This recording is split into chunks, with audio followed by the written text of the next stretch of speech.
Welcome to the Collateral Damage Podcast, another episode. And today I believe we have Andrew McKenna, who is going to be joining us. He is a national speaker, media contributor, author, consultant, and based on what I'm reading here, he did 65 months in federal prison for committing 6 bank robberies.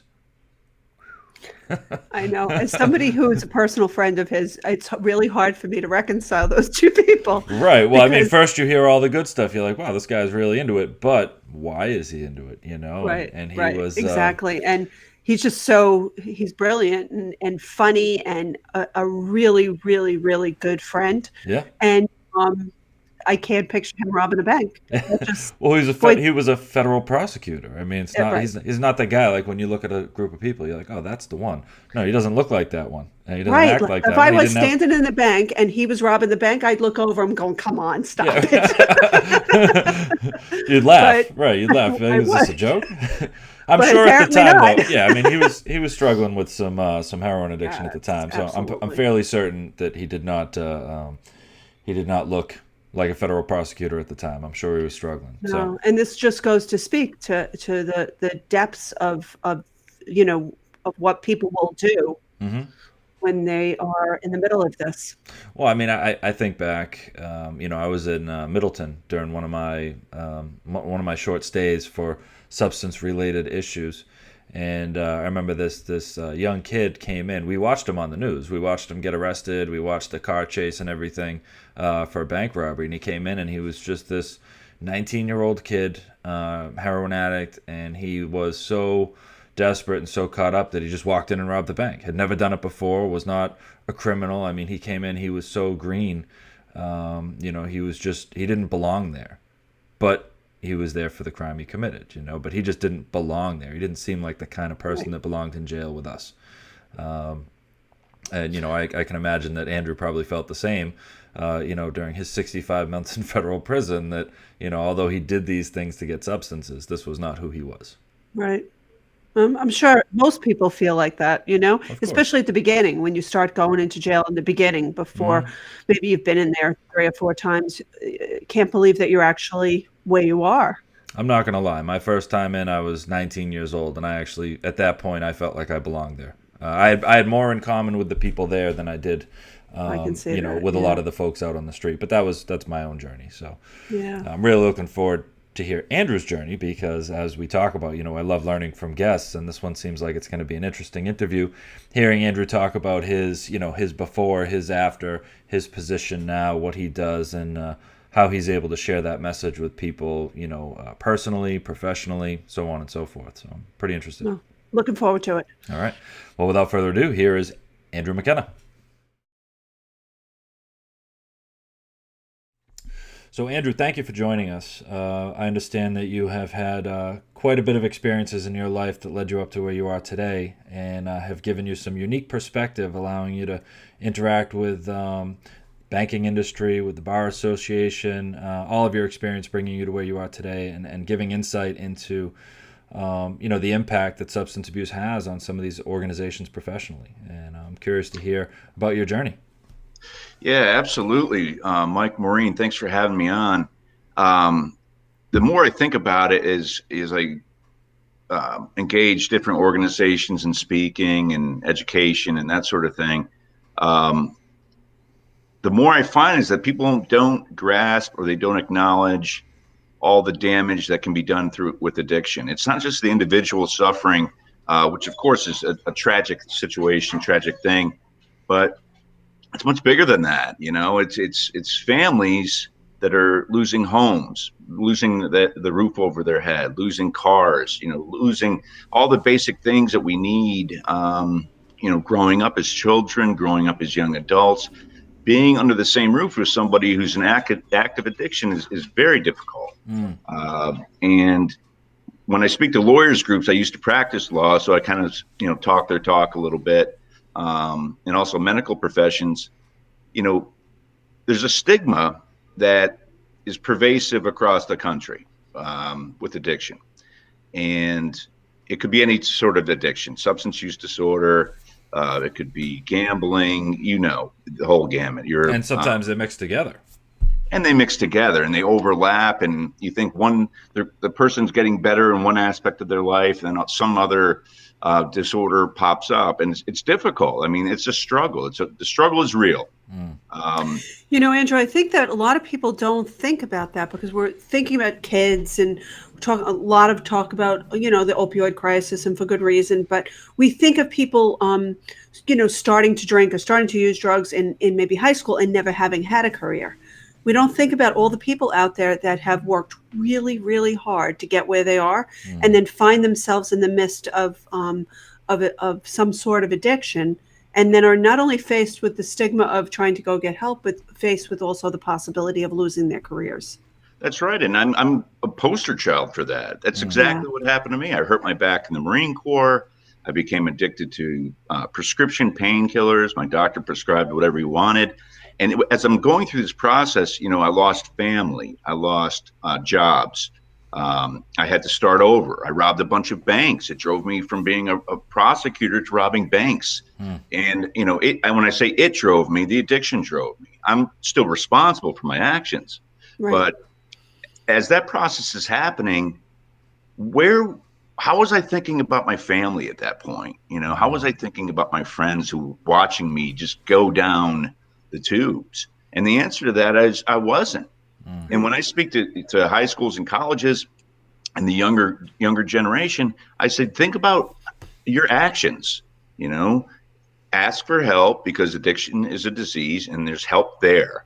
It's difficult. You got to put in the work, but ask for help. And then just as importantly, picture the look on your mom's face, your dad's face, your friends, that know the real, Andrew, know the real Mike. Maureen, I know you very close with addiction and what you do. I don't believe that you have addictions issues. Thank God.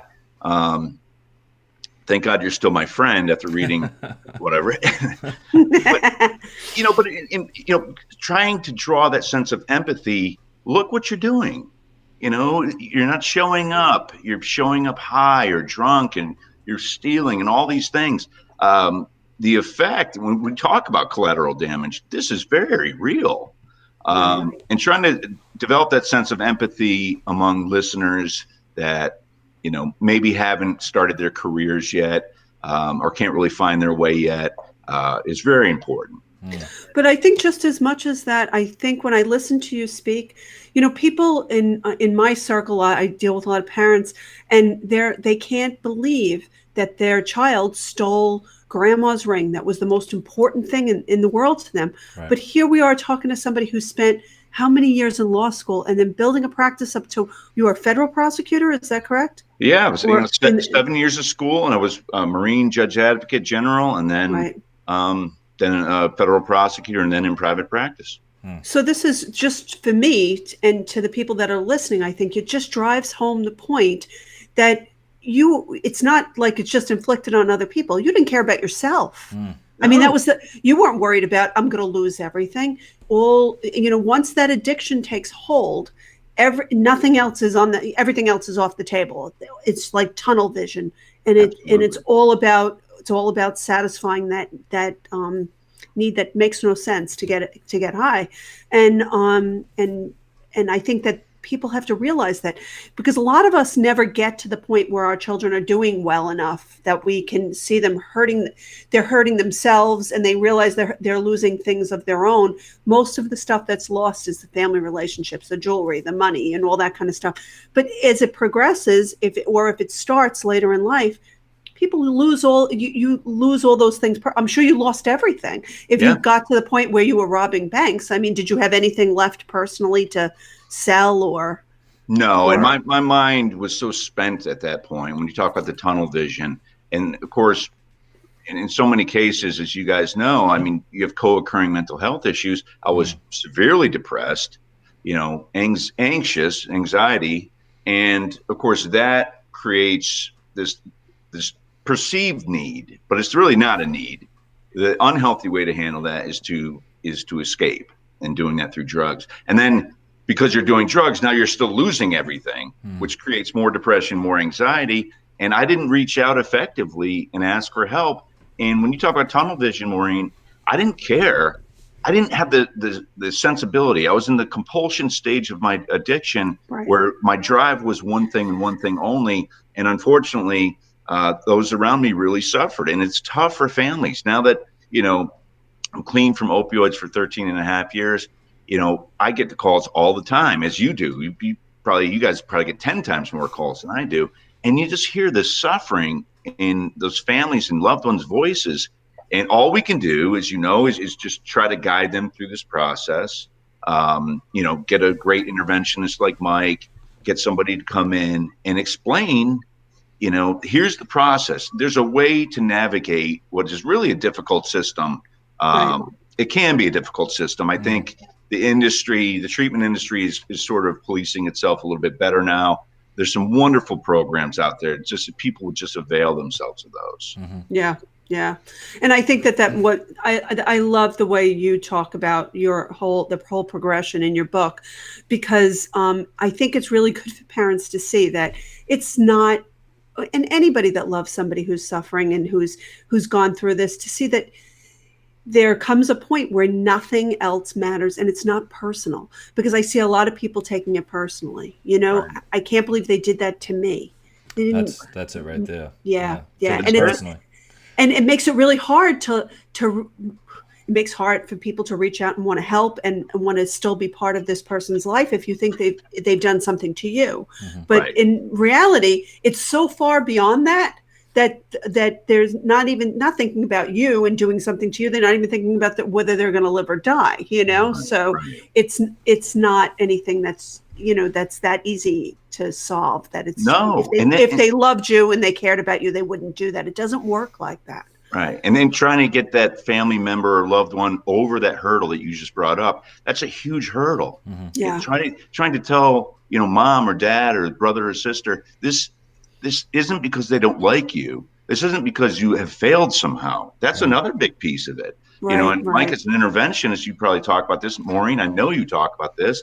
And, not only is it's not personal, it's not intentional, and it's not because you've done something wrong. And the Right. question always comes up is, the enabling factor, which is huge. Right.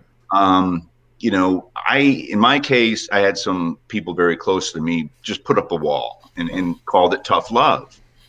Let me tell you, that didn't do anything for me. Now, they could have set good boundaries, healthy boundaries, to protect themselves. Mm-hmm. And I'm a huge advocate for that. And, I always get the question, well, who's buying his cigarettes? Well, I am. Well, who's paying his car note? Well, I am.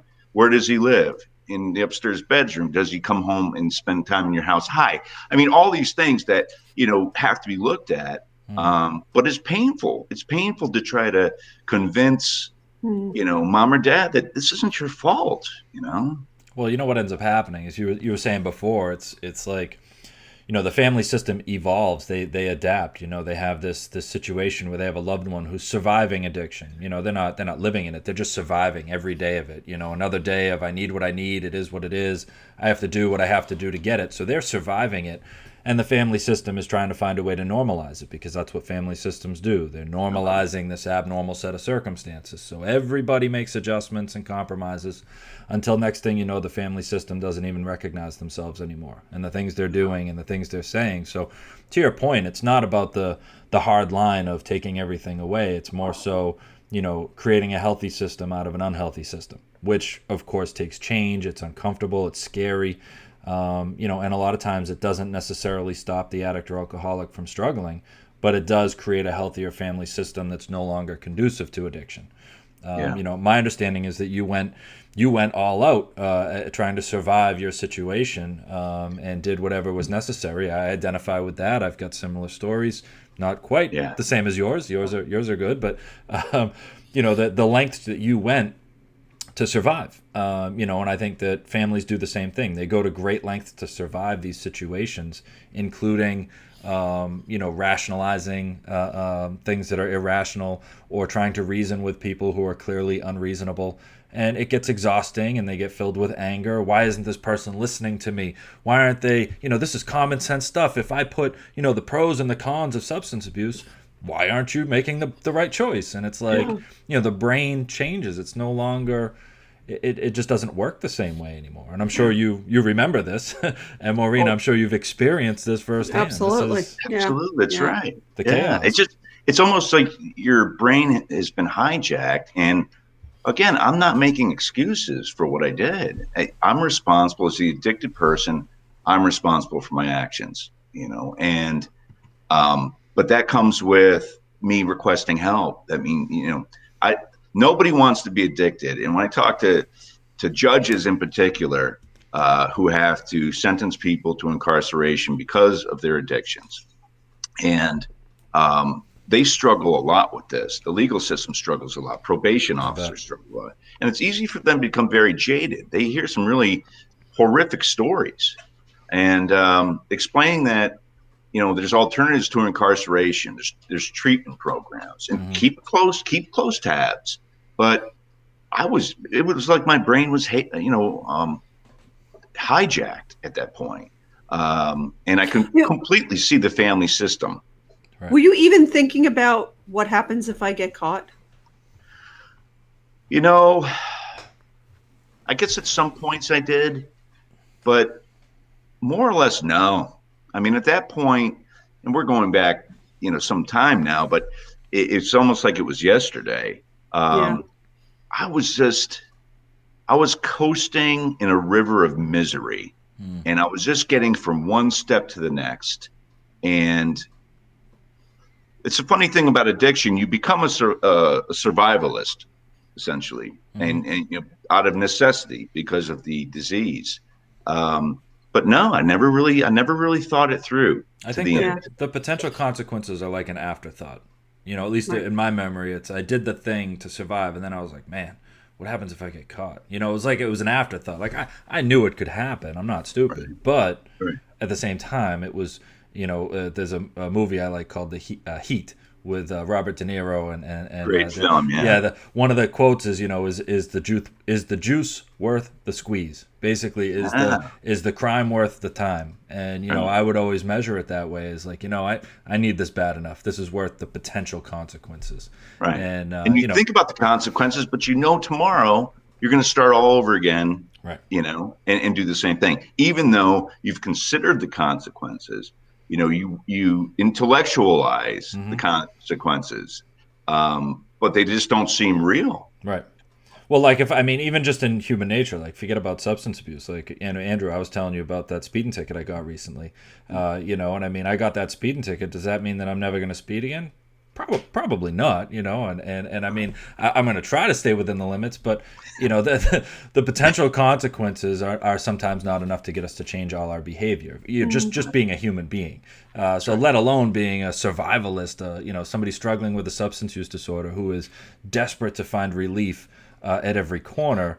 Consequences don't necessarily play into the decision-making process, at least from my understanding, from my perspective. I like the way you said that too, Mike, because it really is about relief. And I don't think that, I think that that's another misconception is people think that the party never ends. Right. We all know that that's true, and I don't know if I totally knew that was true in the very beginning, but I think a lot of people think, well, they're just having too much fun to stop. And that's not what it is. To be this desperate to steal grandma's ring or to rob a bank or to do anything in between, you're absolutely desperate to survive and to get relief from pain. And I see this all the time now. And I think when I first experienced this with my daughter, I thought to myself, I can't believe that she did this. I can't believe she did this. And then as time went on, I realized that, why she did it. And then there was, people say, have you forgiven her? And it was, now I really can honestly say there was nothing to forgive because she was trying to survive and she was trying to get out of pain. And that then when you start really understanding this, I think that it becomes really helpful in bringing your family back together and reconnecting those relationships. Because you certainly wouldn't have worked that hard and that long and to throw it all away if you just for a good time. That's true. If you're not getting something out of it, why would you do all that? Right. Andrew, I have a question for you. So, I had with my experience struggling with substance use, I had a lot of arrests, a lot of time on probation. I spent some time in jail, spent some time in prison early on as a late teenager. And, I know that we're talking now as people who understand it, people who know it. A lot of our listeners are people who are parents or family members of, and they understand it to a certain extent. But within, within the legal industry, I guess everything from the court system right into the prison system, there's definitely a perspective that's much different than ours, a stigma almost to how they see us, right? As not necessarily, well, maybe up until just recently, but that they didn't see us as sick and suffering. They saw us as just criminals, Right. And I know that that's shifted a little bit over the past few years. But what's your insight into that? I mean, you're speaking with these people? Are you having any luck changing their opinion? There's some real hardliners that they aren't buying it. Right. In their minds, they're so stuck in their ways of thinking, and that's just difficult to penetrate. And if you're a judge, you're really holding a lot of cards. Right. Certainly, violent crimes. When we're talking about especially elected judges versus appointed judges, if that person's not punished the way society thinks they should be punished, then that judge might not get reelected. I run up against liability too. Yeah. And liability, right? And they don't want to be in the paper that, well, they let this guy go and he beat up somebody and took their money. Right. Well, why isn't he in jail? Right. But there's alternatives to that. I mean, if the person needs treatment, the thing that troubles me in the federal system, they have it's called RDAP. It's a residential drug addiction program, and it's 18 months. It's very intensive. And they do a lot of good things. I've talked to federal probation officers and judges who've told me people who come out of RDAP typically get through their period of probation. It's actually supervised release in the federal system, typically 3 to 5 years, depending on the crime. But so there's some people that are very hardline that just won't bend, lock them up, throw away the key. Right. But I think the younger judges, well, I say younger judges, I'm talking 45 to 70, right? Mm-hmm. That's young. I mean, they're for a judge. Yeah, they're. I see a sea change. I really do. But it's going to take somebody like you, Maureen, myself, somebody in the field who understands it to be available to a phone call for the judge. I appear in court and give my opinion. To coordinate with probation officers and defense attorneys, district attorneys, and say, look, there's an alternative for this guy. It's time consuming. People have been burned who've given people second chances, but we have to do something. And people need to be punished for crimes. We know that. Yeah. Well, I mean, the alternative of drug courts. So, and my understanding is actually they're changing the name of that to recovery courts now. They're trying to change the way that we talk about this, and from it being like a drug problem, and that's why you have to go to court, to being like you have an illness. This is a recovery issue. That's why you're going to court, which I actually like. I like that idea. But a lot of those judges have, they've pioneered those programs and they have pushed them. And a lot of people have done well with that level of accountability, but mixed with the understanding that they have an illness. Not just the automatic assumption that because you have committed a nonviolent crime or a drug-related crime, that the punishment of going to jail is going to change your mind. Like we were talking about earlier, it's not a reasonable mind. It's not a rational mind. Like you don't go into jail and deal with the punishment and get 6 months and come out and be like, you know what? I've learned my lesson. I'm no longer an addict or an alcoholic. This was great. Thanks, guys. Yeah. And that's just, and I've done that because I know I did the 6 months and came out. I was like, I don't feel any different. Right. I'm just 6 months older. I remember withdrawing on the floor of a jail cell with no comfort meds, as we call them now, right? Yeah, you get an extra blanket, extra roll of toilet paper, maybe. Right. Lucky to even get a blanket. Yeah. A lot of that's changed. We have a sheriff up here in Albany County named Craig Apple, just an amazing guy. Set up a unit in the jail just for people in recovery. Wow. Set up a Suboxone program because a lot of people were coming off the street with prescriptions for Suboxone. And once they got to jail, they wouldn't fill their prescription. Now, Suboxone withdrawals are nearly as painful as heroin withdrawals. I'd say they're longer. When I did it, it took me over 2 weeks to get through the withdrawals of Suboxone. Wasn't as intense and powerful, but it was a little bit more longer and drawn out. And if you're going through that in a cell, it's a nightmare. It's a nightmare. So this sheriff Apple, he's taken it upon himself to set up these different areas within the jail system where people who want recovery, so they don't come out after 6 months and say, okay, I'm cured. Well, no, that's not the way it works. Now, if you've gotten treatment while you're in jail, then you're coming out with a much better chance of success. And we're seeing more and more of that, but still it's a fight, and that's why we see these rallies and we see these, coalitions coming together and doing public things, having,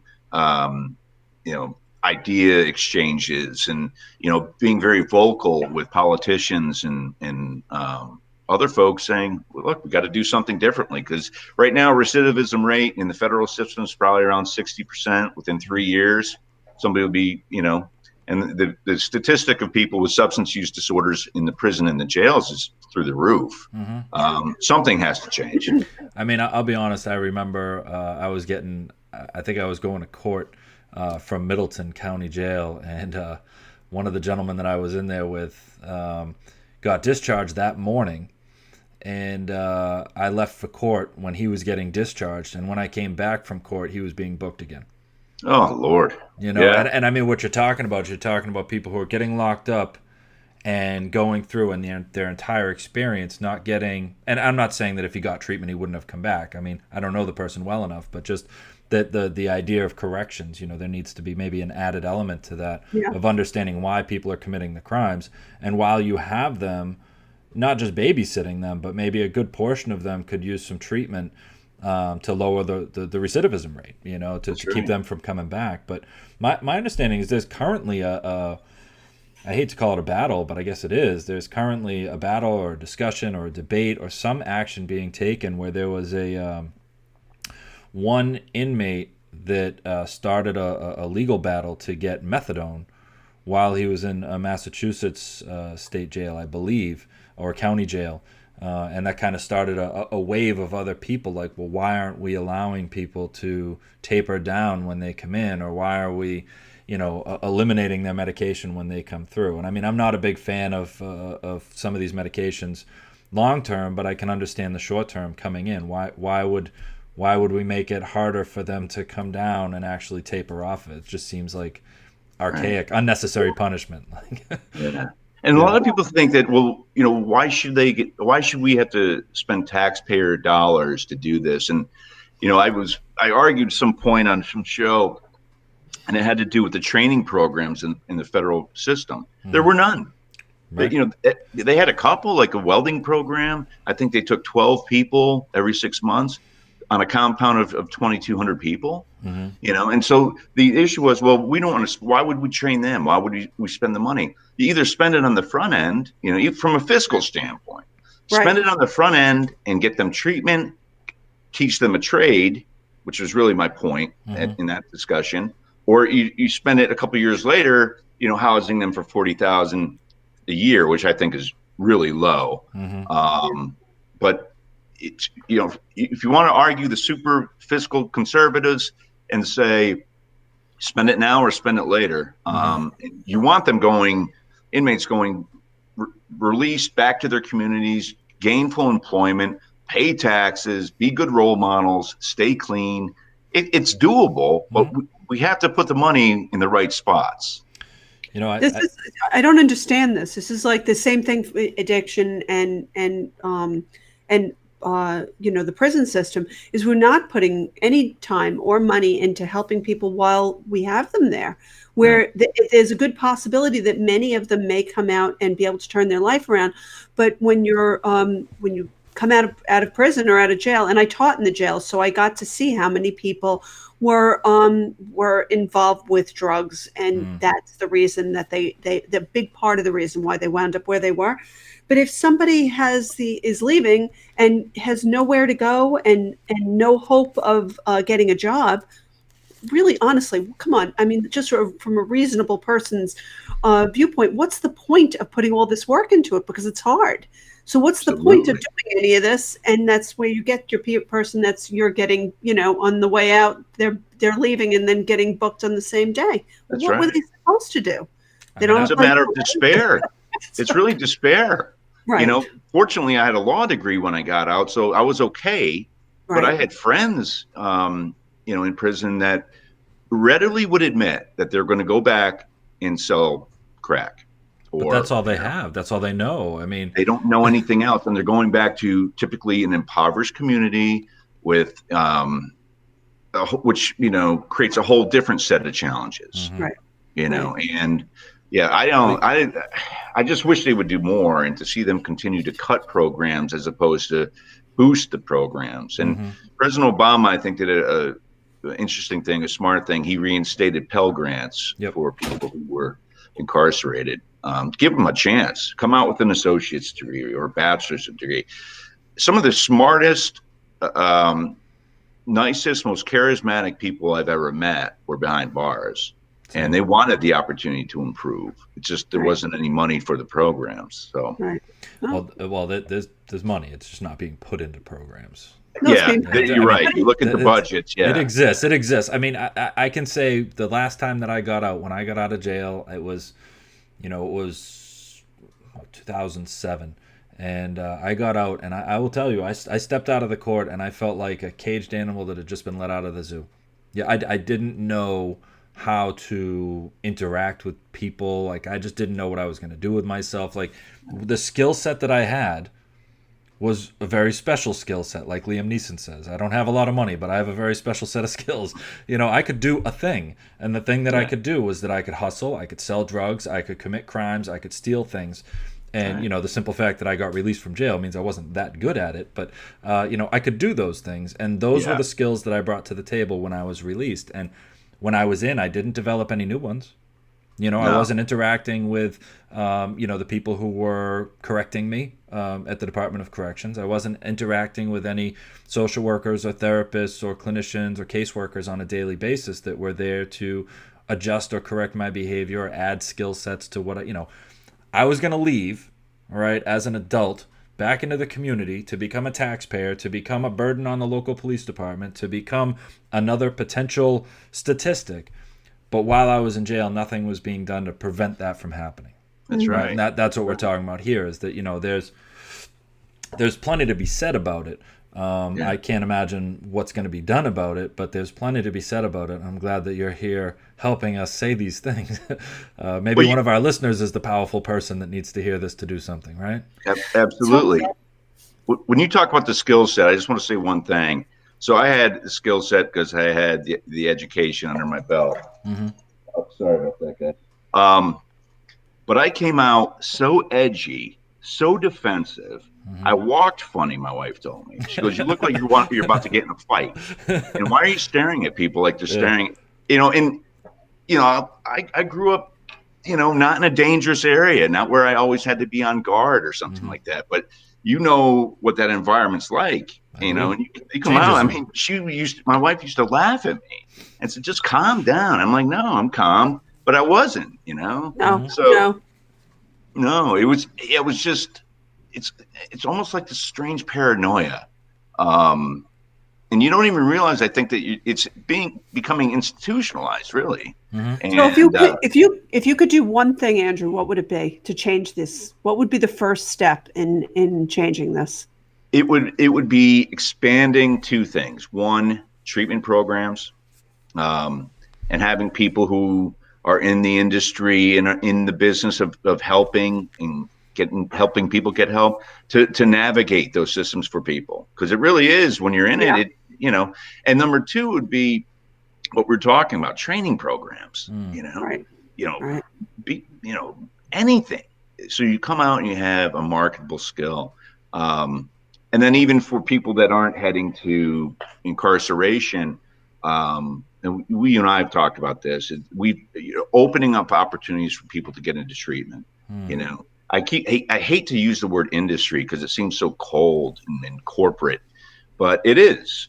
You have really good programs out there that are there to help people, and you also have other programs that are there to make money and really don't care about treatment. I think that's the thing. I was talking to a friend of mine last night, and he said that's what you should be doing, is going after these big treatment companies that are making millions of dollars. You know, I don't know how popular that is or what change it would make.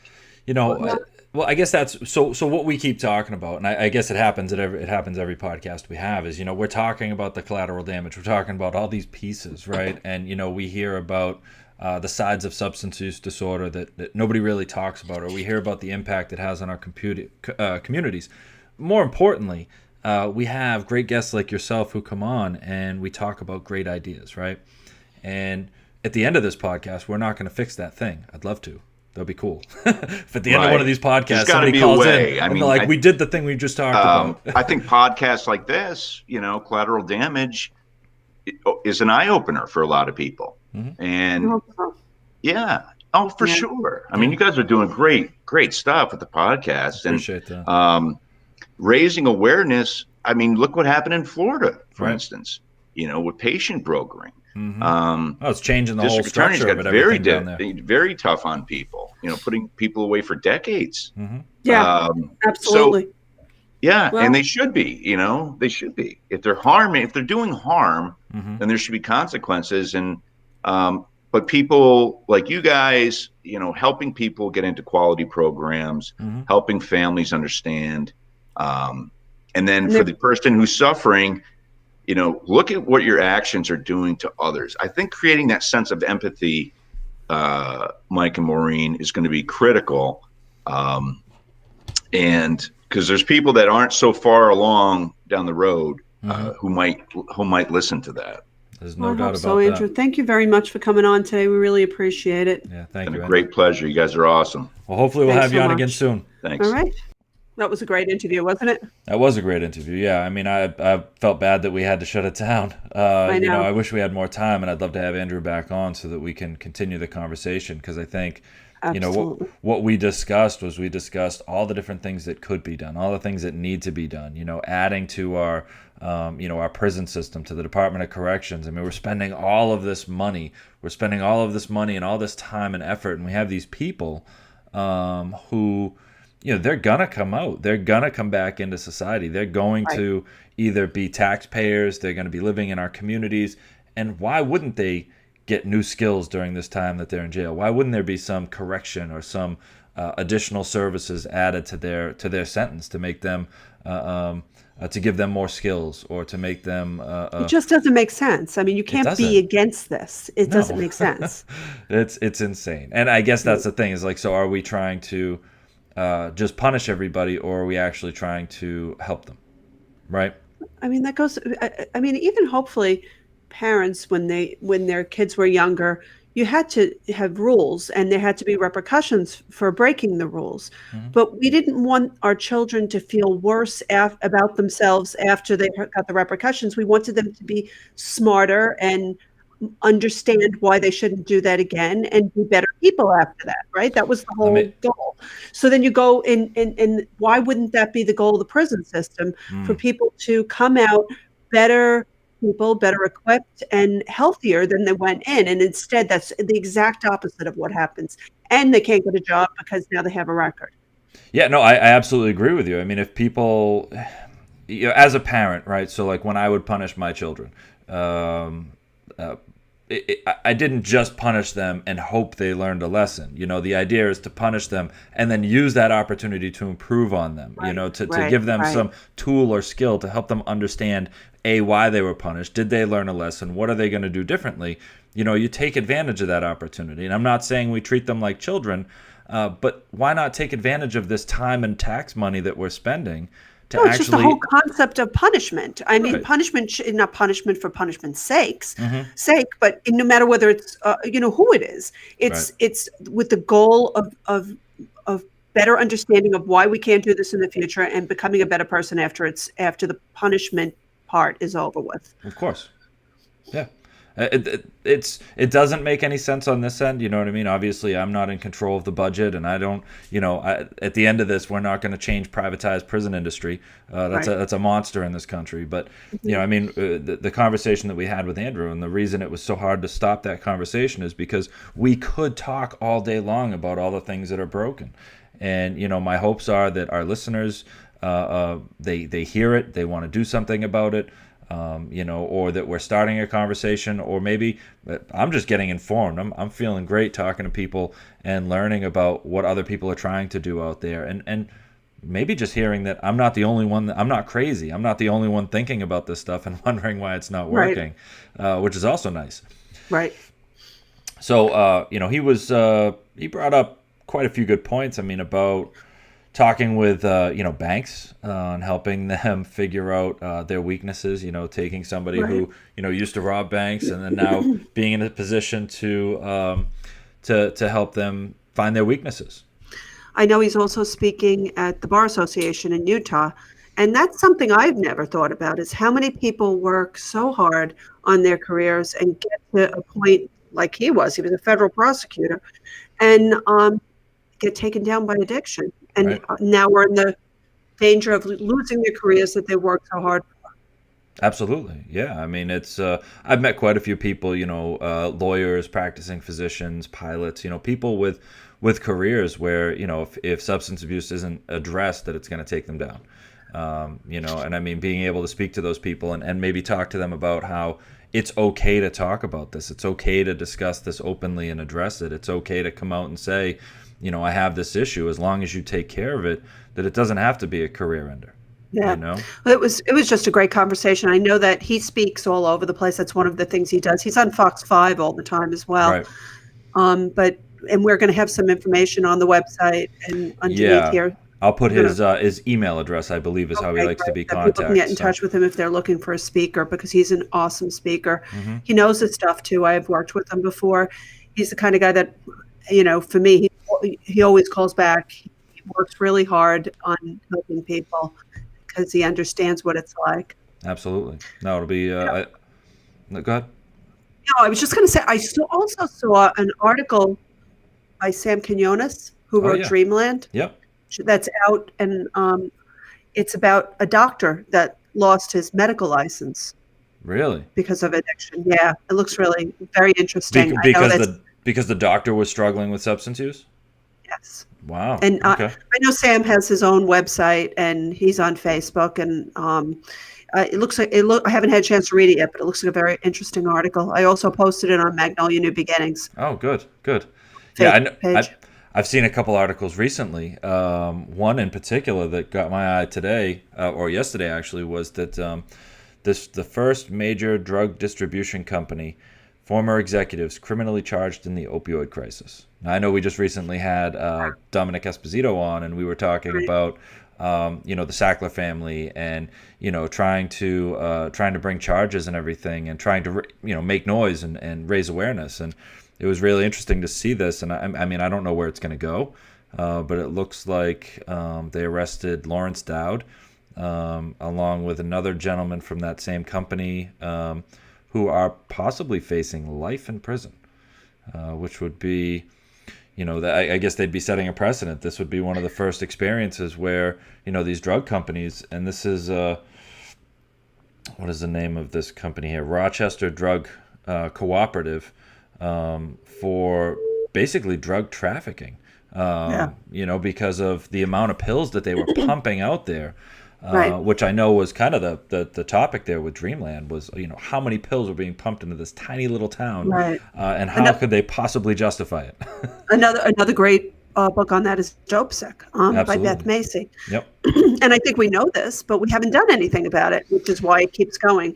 Well, you can't sue these people enough, these companies enough. It's just not possible to sue them into stopping. You have to criminally prosecute people that knowingly do this, just like any other drug trafficker. Mm-hmm. Yeah, I mean, the money doesn't mean anything to them. Right. I mean, it would mean the world to the field of addiction and recovery for that money to go to the right place.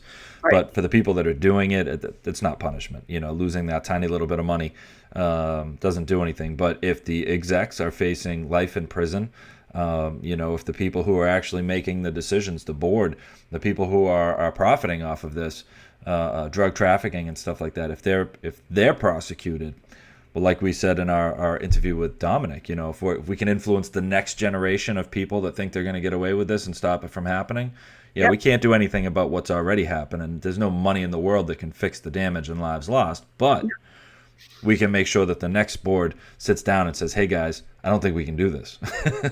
The next CEO is like, listen guys, I know you want to make a bunch of money, but we need to do it right, because I'm not going to prison for life like that other guy did. Right. Exactly. I think that's what needs to happen. Mm-hmm. I think that may be the thing that, changes people's minds about whether you want to do this or not. I support it. I support it. Go get them. Yeah. So that'll be interesting to watch how that plays out. Agreed. Yeah, so, I know Andrew mentioned that he's got quite a few speaking engagements coming up, and I know that between, him speaking to the Bar Association, and I believe he said he had something coming up in North Carolina, there's plenty of opportunities to hear him, and I think I'd like to have him back on again, maybe I'd love maybe to at have a him back future on date. again. Yeah. I'm fortunate. I'm his friend. I get to talk to him all the time. Well, so I'm just going to get these little bursts, and so are our listeners. But they can also. He's been on quite a few shows that they can follow up, and they can watch some of his previous interviews. He's definitely discussed a lot of good topics, policy, a lot of the changes that are happening in this industry, and so it's always good to get other people's perspective. Yes, absolutely. All right, I'd like to thank all of our listeners for joining us today on this episode of Collateral Damage. As always, if you'd like to find out all the different ways that you can listen to our podcast, you can visit our website, which is www.cdpodcast.com. There are many different ways to listen and subscribe, and we encourage you to choose the one that's most appropriate for you. And as always, I would encourage our listeners to get informed. Stay connected. Thank you for joining us.